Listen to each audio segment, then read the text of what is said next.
ನಮಸ್ತೆ, welcome back to my YouTube channel. ನಾನು ನಿಮ್ಮ ಚೈತ್ರ ಪ್ರತಾಪ್. ಐ ಹೋಪ್ ನೀವೆಲ್ಲ ಚೆನ್ನಾಗಿದ್ದೀರಾ ಅಂತ ಭಾವಿಸ್ತಾ ಇವತ್ತಿನ ವ್ಲಾಗ್ನ ಶುರು ಮಾಡ್ತಾ ಇದ್ದೀನಿ. ಇನ್ನು ಈ ವ್ಲಾಗ್ ಬಂದು ಬುಧವಾರದ ಕಂಪ್ಲೀಟ್ ವ್ಲಾಗ್ ಆಗಿರುತ್ತೆ. ಇನ್ನು ಆವತ್ತಿನ ದಿನ ನಮ್ಮ ಹಸ್ಬೆಂಡ್ ಅವ್ರ ಬರ್ಡೇ ಇದ್ದಿದ್ದರಿಂದ ಸೊ ನಮ್ಮ ಒಂದು ರೊಟೀನ್ ಯಾವ ರೀತಿ ಇತ್ತು ಆವತ್ತಿನ ದಿನ ಅಂತ ಹೇಳಿ ಈ ವ್ಲಾಗಲ್ಲಿ ಶೇರ್ ಮಾಡ್ತಾ ಇದ್ದೀನಿ.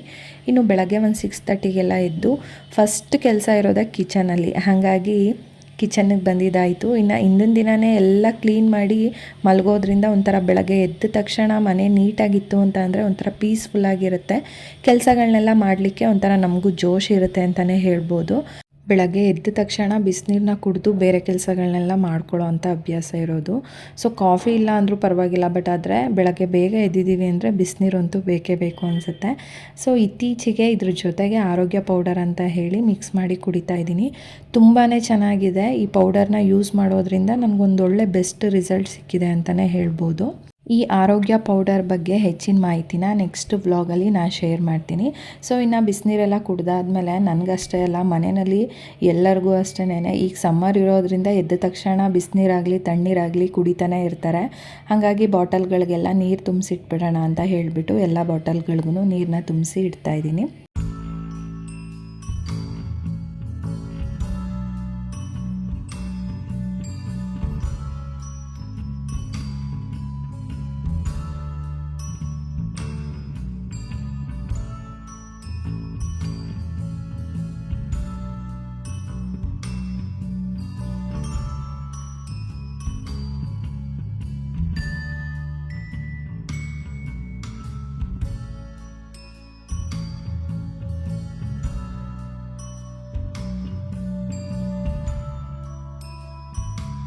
ಸೊ ನಾನು ಆಗಲೇ ಹೇಳ್ದಂಗೆ ನಮ್ಮ ಮನೆಯವ್ರದ್ದು ಬರ್ಡೇ ಇತ್ತಲ್ವ, ಅದಕ್ಕೋಸ್ಕರ ಅವ್ರಿಗೋಸ್ಕರ ಏನಾದರೂ ಒಂದು ಸ್ವೀಟ್ ಮಾಡೋಣ ಅಂತ ಹೇಳಿ ಮಾಡ್ತಾಯಿದ್ದೀನಿ. ಸೊ ಅವ್ರಿಗೆ ತುಂಬ ಇಷ್ಟ ಆಗೋದು ಅಂದರೆ ಜಾಮೂನು. ಸ್ವೀಟ್ ಅಂದರೆ ಎಲ್ಲ ಥರ ಸ್ವೀಟು ಇಷ್ಟಪಡ್ತಾರೆ. ಅದರಲ್ಲೂ ಶಾವಿಗೆ ಪಾಯಸ ಜೊತೆಗೆ ಜಾಮೂನ್ ಅಂದರೆ ತುಂಬಾ ಇಷ್ಟ ಆಗುತ್ತೆ. ರೀಸೆಂಟಾಗಿ ಶಾವಿಗೆ ಪಾಯಸ ಮಾಡಿದ್ದೆ, ಹಾಗಾಗಿನೇ ಜಾಮೂನ್ ಮಾಡೋಣ ಅಂತ ಹೇಳಿ ಇಲ್ಲಿ ಪಾಕಕ್ಕೆ ಇಡ್ತಾಯಿದ್ದೀನಿ. ಒಂದು ಕಡೆ ಪಾಕಕ್ಕಿಟ್ಟು ಟಿಫನ್ನ ಮಾಡ್ಕೊಬೋದಲ್ವ, ಅಷ್ಟರೊಳಗಡೆ ಪಾಕ ರೆಡಿ ಆಗುತ್ತೆ ಅಂತ ಹೇಳಿ ಇಲ್ಲಿ ಸಕ್ಕರೆ ಪಾಕನ ರೆಡಿ ಮಾಡ್ಕೊತಾ ಇದ್ದೀನಿ.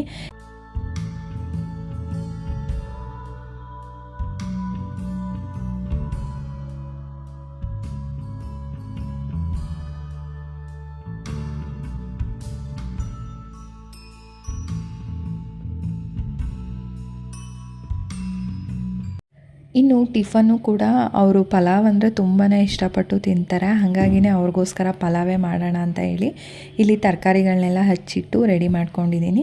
ಇನ್ನು ಮಸಾಲೆದು ಕ್ಲಿಪ್ಪಿಂಗ್ಸ್ನ ತೊಗೊಳೋದಕ್ಕೆ ಹೋಗಲಿಲ್ಲ. ನಾನಿಲ್ಲಿ ಚಕ್ಕೆ, ಲವಂಗ, ಶುಂಠಿ, ಬೆಳ್ಳುಳ್ಳಿ, ಕೊತ್ತಂಬರಿ ಸೊಪ್ಪು, ಪುದೀನ ಸೊಪ್ಪು, ಈರುಳ್ಳಿ, ಟೊಮೊಟೊ, ಧನಿಯಾ ಪುಡಿ ಇದಿಷ್ಟನ್ನು ಹಾಕಿ ಮಸಾಲೆನ ಮಾಡ್ಕೊಳ್ಳೋ ಅಂಥದ್ದು. ತೆಂಗಿನಕಾಯಿ ತುರಿ ಎಲ್ಲ ಏನೂ ಹಾಕಲಿಕ್ಕೆ ಹೋಗೋದಿಲ್ಲ. ಕೊತ್ತಂಬರಿ ಸೊಪ್ಪು, ಪುದೀನ ಸೊಪ್ಪನ್ನ ಸ್ವಲ್ಪ ಹೆಚ್ಚಿನ ಪ್ರಮಾಣದಲ್ಲಿ ಹಾಕಿ ಮಾಡೋದ್ರಿಂದ ಪಲಾವ್ ಟೇಸ್ಟು ತುಂಬಾ ಚೆನ್ನಾಗಿರುತ್ತೆ. ಸೊ ಪಲಾವ್ ರೆಸಿಪಿನ ಈಗ ಆಲ್ರೆಡಿ ನನ್ನ ಒಂದು ಯೂಟ್ಯೂಬ್ ಚಾನಲ್ನಲ್ಲಿ ಅಪ್ಲೋಡ್ ಮಾಡಿದ್ದೀನಿ. ನಿಮಗೇನಾದರೂ ಇಂಟ್ರೆಸ್ಟ್ ಇದ್ದರೆ ಚೆಕ್ ಮಾಡಿ. ಸೊ ನಾನಿಲ್ಲಿ ಇನ್ನೊಮ್ಮೆ ಹೇಳ್ತೀನಿ ನೋಡಿ, ಒಂದು ಕುಕ್ಕರ್ನಲ್ಲಿ ಸ್ವಲ್ಪ ಒಂದು 3-4 ಟೇಬಲ್ ಸ್ಪೂನಷ್ಟು ಎಣ್ಣೆನ ಹಾಕ್ಕೊಂಡು ಇದಕ್ಕೆ ಪಲಾವ್ ಎಲೆನ ಹಾಕ್ಕೊತಾ ಇದ್ದೀನಿ. ಸ್ವಲ್ಪ ಕಸ್ತೂರಿ ಮೆಥಿನ ಹಾಕ್ಕೊಂಡು ಫ್ರೈ ಮಾಡ್ಕೊಬೇಕು. ಅದಾದಮೇಲೆ ಇಲ್ಲಿ ಒಂದು ಈರುಳ್ಳಿನ ಹಾಕ್ಕೊತಾ ಇದ್ದೀನಿ. ಯಾಕೆಂದರೆ ಆಲ್ರೆಡಿ ನಾನು ರುಬ್ಬೋದಕ್ಕೂ ಒಂದು ಈರುಳ್ಳಿನ ಹಾಕ್ಕೊಂಡಿರೋದ್ರಿಂದ ಇಲ್ಲಿ ಮೀಡಿಯಮ್ ಸೈಜಲ್ಲಿರುವಂಥ ಒಂದು ಈರುಳ್ಳಿನ ಹಾಕ್ಕೊಂಡು ಈರುಳ್ಳಿ ಕಲರ್ ಚೇಂಜ್ ಆಗೋವರೆಗೂ ಎಣ್ಣೆಯಲ್ಲಿ ಚೆನ್ನಾಗಿ ಫ್ರೈ ಮಾಡ್ಕೊಬೇಕಾಗತ್ತೆ. ಅದಾದಮೇಲೆ ನಾನಿಲ್ಲಿ ಟಪ್ ಸೈಜಲ್ಲಿರುವಂಥ ಒಂದು ಟೊಮೊಟೊನ ತೊಗೊಂಡಿದ್ದೀನಿ. ಟೊಮೊಟೊನೂ ಸಹ ರುಬ್ಬೋದಕ್ಕೆ ಹಾಕ್ಕೊಂಡಿದ್ದೀನಿ. ಸೊ ಎರಡನ್ನೂ ಬ್ಯಾಲೆನ್ಸ್ ಮಾಡಿ ಹಾಕ್ಕೊಬೇಕು ನಾವು, ಅಂದರೆ ಒಗ್ಗರಣೆಗೆ ಮತ್ತಿನ ಮಸಾಲೆ ಏನು ರುಬ್ಲಿಕ್ಕೆ ಹಾಕ್ಕೊಂಡಿರ್ತೀವಿ. ಸೊ ಈ ಎರಡನ್ನೂ ನೋಡಿಕೊಂಡೇ ನಾವಿಲ್ಲಿ ಹಾಕ್ಕೊಬೇಕಾಗತ್ತೆ. ಇನ್ನು ಟೊಮೊಟೊ ಸಾಫ್ಟಾಗಿ ಆದಮೇಲೆ ನಾನು ಹಚ್ಚಿಟ್ಕೊಂಡಿರೋವಂಥ ತರಕಾರಿನ ಹಾಕ್ಕೊತಾ ಇದ್ದೀನಿ. ಹುಳ್ಳಿಕಾಯಿ, ಗೆಡ್ಡೆಕೋಸು, ಕ್ಯಾರೆಟು, ಬಟಾಣಿನ ಹಾಕ್ಕೊಂಡಿದ್ದೀನಿ. ಸೊ ಪಲಾವ್ಗೆ ಆಲೂಗೆಡ್ಡೆ ಹಾಕೋದ್ರಿಂದನೂ ಟೇಸ್ಟು ತುಂಬಾ ಚೆನ್ನಾಗಿರುತ್ತೆ. ನಾನಿಲ್ಲಿ ಆಲೂಗೆಡ್ಡೆನ ಸ್ಕಿಪ್ ಮಾಡಿದ್ದೀನಿ. ಸೊ ತರಕಾರಿ ಎಲ್ಲ ಮಿಕ್ಸ್ ಮಾಡ್ಕೊಳ್ಳೋಕ್ಕೂ ಮುಂಚೆ ಒಂದು ಸ್ವಲ್ಪ ಚಿಟಿಕೆಯಷ್ಟು ಅರಿಶಿನದ ಪುಡಿನ ಹಾಕ್ಕೊಬೇಕು. ಸೊ ಎಲ್ಲನೂ ನೀಟಾಗಿ ಮಿಕ್ಸ್ ಮಾಡಿಕೊಂಡು ಒಂದು 2 ನಿಮಿಷಗಳ ಕಾಲ ಬೇಯಲಿಕ್ಕೆ ಬಿಡಬೇಕು. ಅಷ್ಟರಲ್ಲಿ ಮಸಾಲೆ ಪದಾರ್ಥನ ರುಬ್ಕೊತಾ ಇದ್ದೀನಿ. ಸೊ ಮಸಾಲೆ ಪದಾರ್ಥನ ನೀಟಾಗಿ ನುಣ್ಣಗೆ ರುಬ್ಕೊಬೇಕಾಗುತ್ತೆ. ನೋಡಿ ಇಲ್ಲಿ ತರಕಾರಿ 1 ನಿಮಿಷಗಳ ಕಾಲ ಫ್ರೈ ಆದಮೇಲೆ ರುಬ್ಬಿರೋವಂಥ ಮಸಾಲೆನ ಹಾಕ್ಕೊತಾ ಇದ್ದೀನಿ. ಸೊ ನೋಡಿ ಈ ಥರ ಫೈನ್ ಪೇಸ್ಟ್ ಮಾಡ್ಕೊಬೇಕು. ನೋಡಿ ಈ ಥರ ಗ್ರೀನ್ ಕಲರಲ್ಲಿ ಬರುತ್ತೆ. ಮಸಾಲೆ ತುಂಬಾ ಚೆನ್ನಾಗಿರುತ್ತೆ. ನಾನು ಆಗಲೇ ಹೇಳಿದಾಗೆ ಪುದೀನ ಸೊಪ್ಪು ಕೊತ್ತಂಬರಿ ಸೊಪ್ಪನ್ನು ಹೆಚ್ಚಿನ ಪ್ರಮಾಣದಲ್ಲಿ ಹಾಕ್ಕೊಂಡ್ರೆ ಪಲಾವ್ ಟೇಸ್ಟು ತುಂಬಾ ಚೆನ್ನಾಗಿರುತ್ತೆ. ಮಸಾಲೆ ಎಲ್ಲ ಹಾಕಾದ್ಮೇಲೆ ಮೀಡಿಯಮ್ ಹುರಿ ಕೊಡಬೇಕಾಗುತ್ತೆ, ಯಾಕೆಂದರೆ ಮಸಾಲೆ ತಳ ಹಿಡಿಯುವಂಥ ಚಾನ್ಸಸ್ ಇರುತ್ತೆ. ಅದಕ್ಕೋಸ್ಕರ ಅಕ್ಕಿ ಎಷ್ಟು ಪ್ರಮಾಣದಲ್ಲಿ ನಾವು ತೊಗೊಂಡಿರ್ತೀವಿ ಆ ಅಳತೆಗೆ 2 ಪಟ್ಟು ನೀರನ್ನು ಹಾಕ್ಕೊತೀವಲ್ವ, 1 ಗ್ಲಾಸಷ್ಟು ಮುಂಚಿತವಾಗೇ ನೀರನ್ನು ಹಾಕಿ ಮಸಾಲೆನ ಬೇಯಲಿಕ್ಕೆ ಬಿಡಬೇಕಾಗುತ್ತೆ.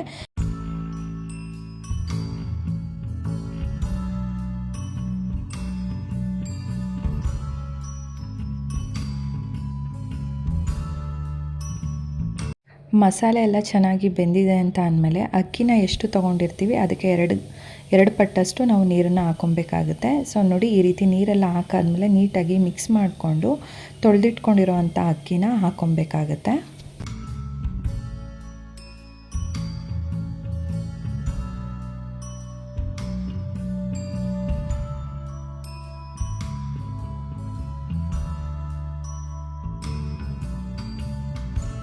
ಅಕ್ಕಿ ಹಾಕಾದ್ಮೇಲೆ ನೀಟಾಗಿ ಮಿಕ್ಸ್ ಮಾಡಿಕೊಂಡು ರುಚಿಗೆ ತಕ್ಕಷ್ಟು ಉಪ್ಪನ್ನು ಹಾಕಿ ಇನ್ನೊಮ್ಮೆ ನೀಟಾಗಿ ಮಿಕ್ಸ್ ಮಾಡಿ ಕುಕ್ಕರ್ ಲಿಡ್ನ ಕ್ಲೋಸ್ ಮಾಡಿ 2 ವಿಷಲ್ ಕೂಗಿಸ್ಕೊಬೇಕಾಗತ್ತೆ.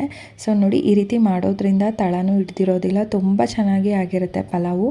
ನಾನು ತೋರಿಸಿರೋ ಥರ ಮಸಾಲೆನ ಇಟ್ಟು ನೀವೊಂದ್ಸಲ ಟ್ರೈ ಮಾಡಿ.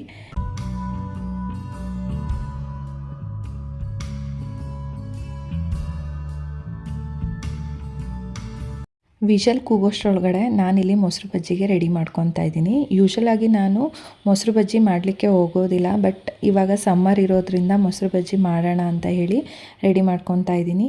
ಇನ್ನು ಕೆಲವೊಬ್ಬರು ಒಂದೊಂದು ಥರ ರೀತಿಯಲ್ಲಿ ಮೊಸರು ಬಜ್ಜಿನ ಮಾಡ್ತಾರೆ, ಬಟ್ ನಾನಿಲ್ಲಿ ಸೌತೆಕಾಯಿನ ಹಾಕ್ತೀನಿ. ಸೌತೆಕಾಯಿ, ಕ್ಯಾರೆಟು, ಈರುಳ್ಳಿ ಜೊತೆಗೆ ಸ್ವಲ್ಪ ಟೊಮೊಟೊ, ಕೊತ್ತಂಬರಿ ಸೊಪ್ಪು, ಪೆಪ್ಪರು ಇದಿಷ್ಟನ್ನು ಹಾಕಿ ಮೊಸರು ಬಜ್ಜಿ ಮಾಡೋದ್ರಿಂದ ತುಂಬಾ ಚೆನ್ನಾಗಿರುತ್ತೆ. ನೋಡಿ, ಇಷ್ಟು ಕಾಲು ಭಾಗದಷ್ಟು ಸೌತೆಕಾಯಿನ ತೊಗೊಂಡು ಇದನ್ನು ಸಣ್ಣಗೆ ಕಟ್ ಮಾಡ್ಕೊಬೇಕಾಗತ್ತೆ.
ವಿಷಲ್ ಬಿಟ್ಟಿದೆ, ಕುಕ್ಕರ್ ಲಿಡ್ನ ಓಪನ್ ಮಾಡ್ತಾ ಇದ್ದೀನಿ. ನೋಡಿ, ಈ ರೀತಿ ನೀಟಾಗಿ ಮಿಕ್ಸ್ ಮಾಡ್ಕೊಬೇಕಾಗತ್ತೆ. ಎಲ್ಲೂ ಸಹ ತಳ ಹಿಡ್ದಿರೋದಿಲ್ಲ. ನೀಟಾಗಿ ಮಿಕ್ಸ್ ಮಾಡಾದಮೇಲೆ ನಾವು ಸರ್ವ್ ಮಾಡಬೇಕು.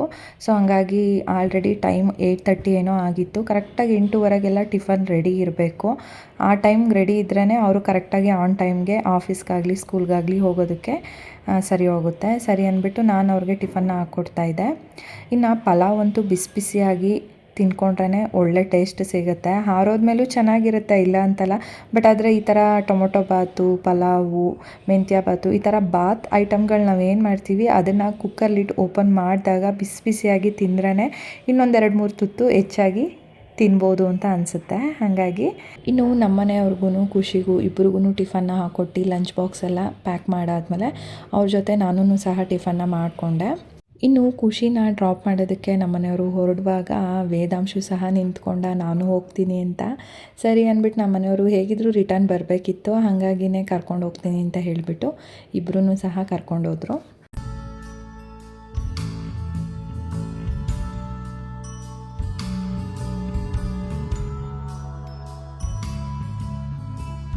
ಇನ್ನು ಅವರೆಲ್ಲ ಹೊರಟ ಮೇಲೆ ಪಾಪುಗೂ ಸಹ ಟಿಫನ್ನ ಮಾಡಿಸಿ ಇನ್ನು ಸ್ನ್ಯಾಕ್ಸ್ಗೆ ಅಂತ ಹೇಳಿಬಿಟ್ಟು ಒಂದು ಸ್ವಲ್ಪ ಬಿಸ್ಕೆಟು ರಸ್ಕ್ ಎಲ್ಲ ತಂದಿದ್ದರು. ಇದನ್ನೆಲ್ಲ ಪೂರ್ತಿ ಈಚೆ ಇಟ್ಬಿಟ್ರೆ ಎಲ್ಲ ಒಂದೇ ದಿನವೇ ಖಾಲಿ ಮಾಡಿಬಿಡ್ತಾರೆ. ಹಾಗಾಗಿ ಈಚೆ ಎಷ್ಟು ಬೇಕೋ ಅಷ್ಟನ್ನು ಇಟ್ಕೊಂಡು ಮಿಕ್ಕಿದ್ದನ್ನು ಬಾಕ್ಸಿಗೆ ಎತ್ತಿಟ್ಕೊತಾ ಇದ್ದೀನಿ. ಇನ್ನು ಜಾಮೂನ್ ಪ್ಯಾಕೆಟು ಸಹ ತಂದಿದ್ದೆ. ನಾನು ಆಗಲೇ ಹೇಳಿದ್ನಲ್ಲ, ನಮ್ಮನೆಯವ್ರಿಗೆ ಜಾಮೂನ್ ಅಂದರೆ ತುಂಬಾ ಇಷ್ಟ ಆಗುತ್ತೆ. ಹಾಗಾಗಿನೇ ಜಾಮೂನ್ ಮಾಡೋಣ ಅಂತ ಹೇಳಿಬಿಟ್ಟು ಬೆಳಗ್ಗೆ ಟಿಫನ್ ಟೈಮ್ ಅಷ್ಟರೊಳಗಡೆ ಮಾಡಲಿಕ್ಕಂತೂ ಆಗೋದಿಲ್ಲ. ಸರಿ ಅವರೆಲ್ಲ ಟಿಫನೆಲ್ಲ ಮುಗಿಸ್ಕೊಂಡು ಹೋದ್ಮೇಲೆ ಸಂಜೆ ಬರ್ತಾರಲ್ಲ ಆವಾಗ ಕೊಡೋದಕ್ಕೆ ಸರಿ ಹೋಗುತ್ತೆ ಅಂತ ಹೇಳಿಬಿಟ್ಟು ಪಾಪುನು ಮಲ್ಕೊಂಡ್ಮೇಲೆ ನಾನಿಲ್ಲಿ ಜಾಮೂನ್ಗೆ ರೆಡಿ ಮಾಡ್ಕೊತಾ ಇದ್ದೀನಿ. ಸೊ ಜಾಮೂನ್ ಮಾಡೋದನ್ನು ಸಹ ನಾನು ಆಲ್ರೆಡಿ ನನ್ನ ವ್ಲಾಗಲ್ಲಿ ಶೇರ್ ಮಾಡಿದ್ದೀನಿ. ನಿಮ್ಗೆ ಯಾರಿಗಾದ್ರೂ ಇಂಟ್ರೆಸ್ಟ್ ಇದ್ದರೆ ನೀವು ಚೆಕ್ ಮಾಡಿ.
ಫೈನಲಿ ಜಾಮೂನ್ ರೆಡಿಯಾಗಿದೆ. ತುಂಬ ಅಂದರೆ ತುಂಬಾ ರುಚಿಯಾಗಿತ್ತು.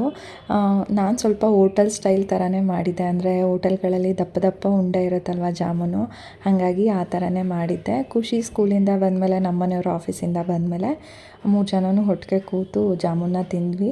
ಇನ್ನು ನಮ್ಮನೆಯವ್ರಿಗೆ ಕೇಕ್ ಕಟ್ಟಿಂಗ್ ಎಲ್ಲ ಇಷ್ಟ ಆಗೋದಿಲ್ಲ. ಅವರು ನನಗೆ ಮುಂಚಿತವಾಗೇ ಹೇಳಿದರು, ದಯವಿಟ್ಟು ಕೇಕ್ ಕಟ್ಟಿಂಗ್ ಎಲ್ಲ ಮಾಡಿಸ್ಲಿಕ್ಕೆ ಹೋಗಬೇಡ ಅಂತ ಹೇಳಿಬಿಟ್ಟು. ನಾನು ಅದಕ್ಕೋಸ್ಕರನೇ ಮನೆಯಲ್ಲಿ ಸ್ವೀಟು ಮತ್ತು ಅವ್ರ ಫೇವ್ರೆಟ್ ಟಿಫನ್ ಏನಾದರೂ ಮಾಡೋಣ ಅಂತ ಹೇಳಿ ಮಾಡಿದ್ದು.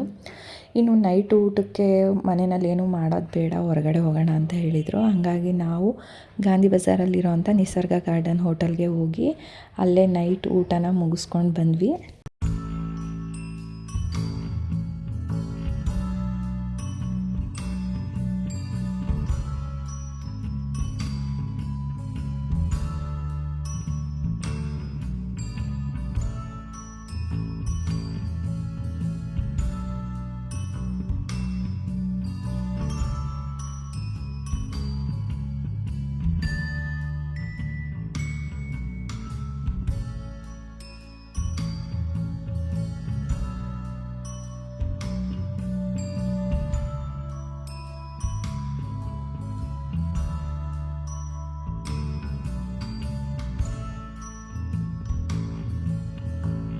ಮನೆಯಲ್ಲಿ 4 ಜನದ ಯಾರದೇ ಬರ್ಡೇ ಇದ್ದರೂ ಸಹ ನೈಟ್ ಅಂತೂ ಅಡುಗೆ ಏನೂ ಮನೆಯಲ್ಲಿ ಮಾಡಲಿಕ್ಕೆ ಹೋಗೋದಿಲ್ಲ.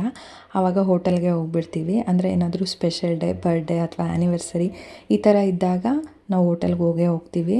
ಸೊ ಹಂಗಾಗಿನೇ ನಮ್ಮ ಮನೆಯವರು ನೈಟ್ ಹೋಟೆಲ್ಗೆ ಹೋಗೋಣ, ಅಲ್ಲೇ ಏನಾದರೂ ಊಟ ಮಾಡ್ಕೊಂಬರೋಣ ಅಂತಂದರು. ರೀಸೆಂಟಾಗೆಲ್ಲ ನಾನ್ ವೆಜ್ ಮಾಡಿದ್ದೆ. ಕೆಲವೊಂದು ಟೈಮ್ ಹೇಗೆ ಅಂತ ಅಂದರೆ ಏನಾದರೂ ನಾನ್ ವೆಜ್ ಮಾಡಬೇಕು ಅಂತ ಅನಿಸಿದ್ರೆ ಹೋಟೆಲ್ಗೆಲ್ಲ ಹೋಗಿ ನಾನ್ ವೆಜ್ನ ತಿನ್ನೋದಿಲ್ಲ, ಮನೆಯಲ್ಲೇ ನಾನ್ ವೆಜ್ನ ಮಾಡೋ ಅಂಥದ್ದು. ವೆಜ್ ಏನಾದರೂ ಮಾಡಬೇಕು ಅಂತ ಅಂದರೆ ಹೊರಗಡೆ ಹೋಗಿಬಿಡ್ತೀವಿ.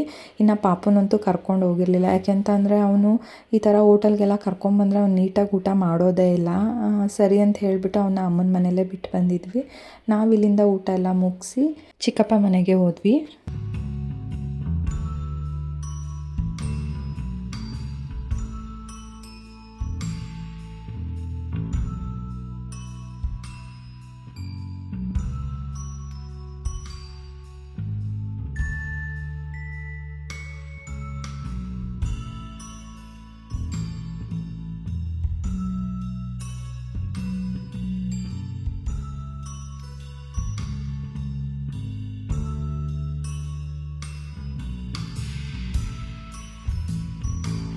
ಇನ್ನು ಚಿಕ್ಕಪ್ಪಂದು ನೈಟ್ ಶಿಫ್ಟ್ ಇರುತ್ತೆ, ಹಾಗಾಗಿ ಅವ್ರು ಇರೋದಿಲ್ಲ. ಇನ್ನು ನನ್ನ ತಮ್ಮ ಇರ್ತಾನಲ್ವ, ಸರಿ ಅವನ್ನ ಮಾತಾಡ್ಸ್ಕೊಂಡು ಹೋಗೋಣ ಅಂತ ಹೇಳಿಬಿಟ್ಟು ಹೋದ್ವಿ.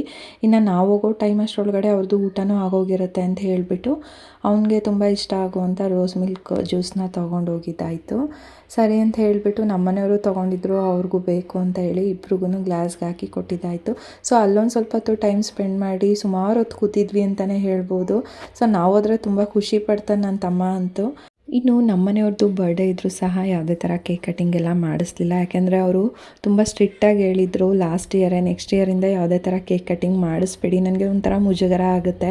ನಾವು ತುಂಬ ದೊಡ್ಡವರಾಗಿದ್ರೂ ಸಹ ಕೇಕ್ ಕಟ್ ಮಾಡಬೇಕು, ಚಿಕ್ಕ ಮಕ್ಕಳು ಥರ ಅಂದರೆ ಇಷ್ಟ ಆಗೋದಿಲ್ಲ ಅಂತ ಹೇಳಿ. ಹಂಗಾಗಿ ಅವ್ರಿಗಿಷ್ಟ ಇಲ್ದಲೇ ಇರೋ ಕೆಲಸ ಮಾಡೋದು ಬೇಡ ಅಂತ ಹೇಳಿ ಅವ್ರಿಗಿಷ್ಟ ಆಗೋ ಟಿಫನ್ನ, ಸ್ವೀಟ್ನ ಮಾಡಿಕೊಟ್ಟು ಒನ್ ಟೈಮ್ ಹೋಟೆಲ್ಗೆ ಹೋಗಿ ಊಟನ ಮುಗಿಸಿ ಆವತ್ತಿನ ದಿನನ ಈ ರೀತಿ ಎಂಜಾಯ್ ಮಾಡಿದ್ವಿ ಅಂತಲೇ ಹೇಳ್ಬೋದು. ಸೊ ಇಲ್ಲಿಗೆ ಈ ವ್ಲಾಗ್ನ ಎಂಡ್ ಮಾಡ್ತಾಯಿದ್ದೀನಿ. ಸೊ ನೀವೆಲ್ಲ ವಿಡಿಯೋನ ಪೂರ್ತಿಯಾಗಿ ನೋಡಿದ್ದೀರಾ ಅಂತ ಭಾವಿಸ್ತೀನಿ. ನಿಮಗೇನಾದರೂ ಇಷ್ಟ ಆಗಿದರೆ ದಯವಿಟ್ಟು ಲೈಕ್ ಮಾಡಿ.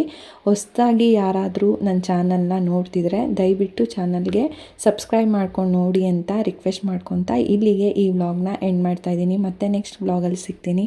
ಅಲ್ಲಿವರೆಗೂ ಸಿ ಯು, ಬಾಯ್ ಸ್ನೇಹಿತರೆ. Thank you.